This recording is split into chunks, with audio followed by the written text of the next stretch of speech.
Welcome to Not Milk Never Milk. Subscribe if you're lactose intolerant. You begin by making sure the remote has a healthy charge.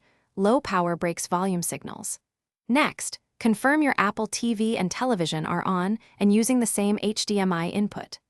Once done, open Settings on Apple TV, go to Remotes and Devices, then select Volume Control.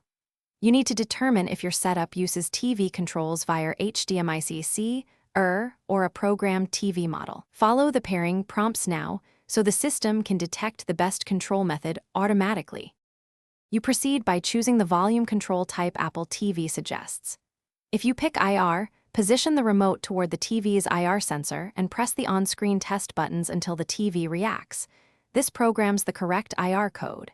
If you choose HDMI-CC, make sure CEC is enabled in the TV menu, often labeled Eninit, Simplink, BraviaSync, or similar, then test volume. For custom programming, select your TV brand and follow the sequence of presses until the Apple TV confirms control. You finish by testing volume across apps and after the Apple TV sleeps to verify consistency. If it works, you're done.